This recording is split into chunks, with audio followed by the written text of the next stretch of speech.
Siamo in uno stato tragico davvero, c'è una crisi che si sviluppa in forme drammatiche, a parte quello che è successo in questi giorni nel sud con queste 4 donne schiacciate dentro una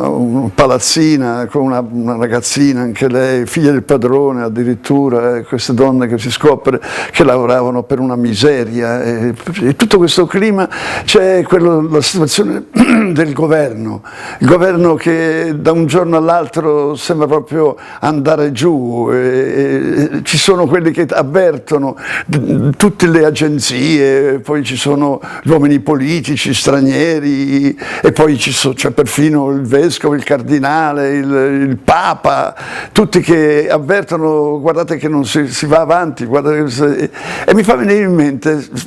subito un film che ho visto tanto tempo fa, Buster Keaton, uno dei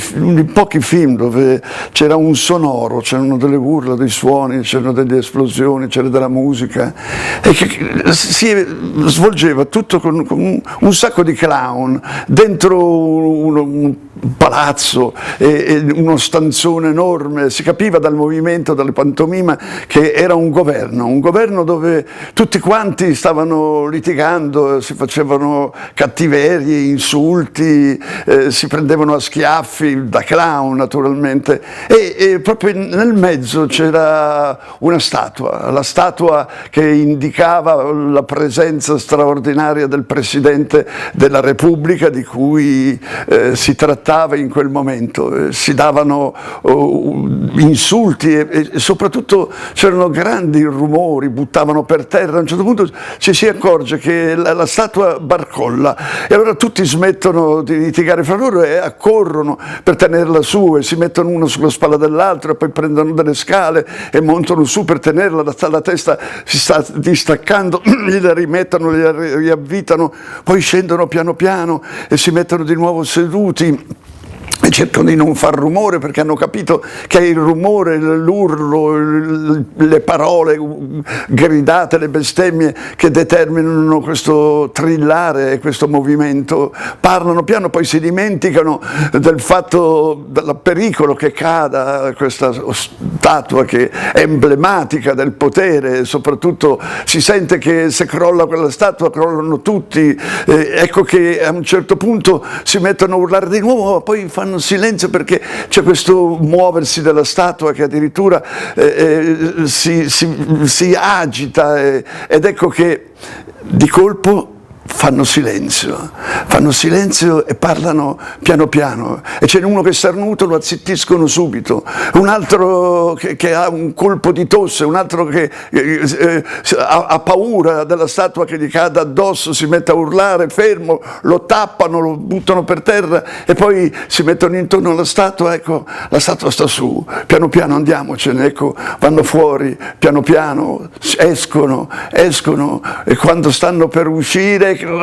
di nuovo la statua si muove, qualcuno si muove per tenerla su, niente, cade, via, tutti escono, e comincia a muoversi anche il palazzo crolla, Dio, escono appena un pelo, escono, tutto quanto crolla il palazzo con la statua di mezzo, e questi che sono appena salvati cominciano a piangere disperati: cosa succede a noi? E scoppia una grande risata, si guardano e ci sono di dietro a loro centinaia, migliaia, una folla enorme di gente che applaude e grida: oh, finalmente era ora! Ecco, anche noi aspettiamo era ora, ma io credo che non basti aspettare così alla finestra, che ognuno di noi deve fare il proprio mestiere, e in questo caso il proprio dovere, meglio dire, è informare, essere presenti, partecipare, non aspettare che gli altri risolvano i problemi e che ci diano il via, e soprattutto evitare i silenzi, i rimandi di certi politici, e mettersi in testa che solo una presenza intensa ha la possibilità di risolvere il problema, essere presenti fino all'impossibile. Questo è il nostro dovere.